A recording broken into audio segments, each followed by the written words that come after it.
Well, joining me now, I am so excited. She's got to be the most creative violinist.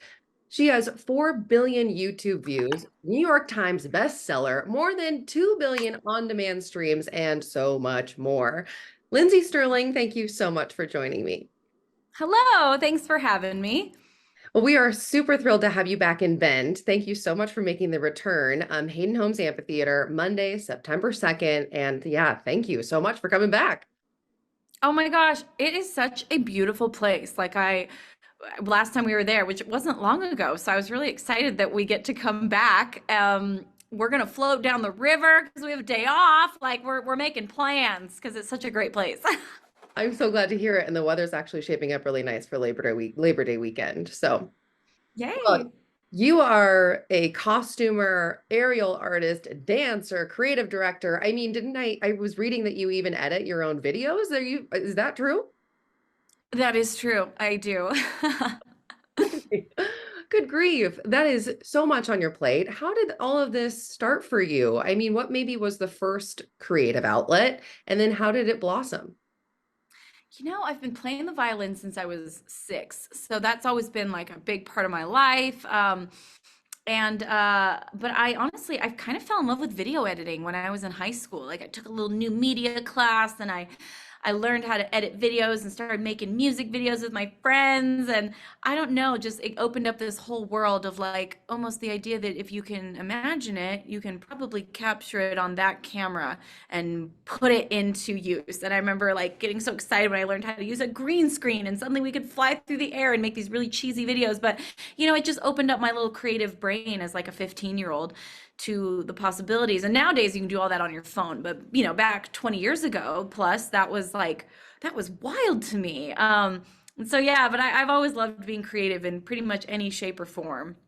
It sure seems like sky's the limit. I mean, you've added so many to your stage presence and your elements that you add in and your aerial acts. I mean, you're up in the air in a lyra. Is that how you pronounce it?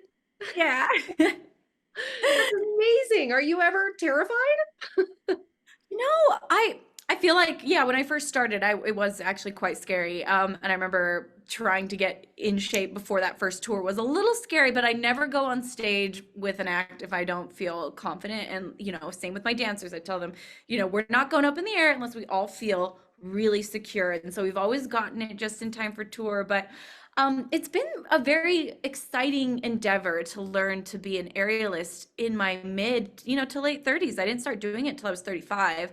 And I'm just a real big believer in like, trying new things and finding new hobbies and challenging yourself. Because I think a lot of times as adults, we don't do that. We like stick to what we know, we stick to what we're comfortable with, we stick to what we think we're good at. And the process of being uncomfortable and being a student and being scared and is something we don't face enough. And I found it to be incredibly empowering when I did start to challenge myself like that again as an adult and feel that feeling of overcoming that fear, that uncomfortableness, that, all those things and becoming competent in something new. It's been really exciting. I can't believe, I mean, I've seen one of your shows before, and Lindsay, my goodness, it was jaw-dropping the entire time. How do you come up with a theme for the show? I know this, particular tour is duality. How are you coming up with inspiration for all of the choreography, the costumes, and everything like that? I feel like I've gotten better and better through the years at like leaning into a theme, and like kind of making holistic like experiences for people, because I've done it now for 13 years. And I found it all kind of goes back to like the seed, the initial seed that you're dealing with. And that's why I really try to put so much intention into the music and the album, because if there's a strong, good theme in the album, it kind of gives you this amazing cornucopia to create a show that can just like branch and has endless branches that can just go and go and go. But it all has to come back to like, did I like the seed? And that's why when I'm making an album, I feel the most pressure then, because I'm like, this is the important stuff. If this is good, everything will come together. And I think this newest album, Duality, I think it's one of my favorite themes I've ever dealt with. I think it's the deepest and the richest and the most colorful.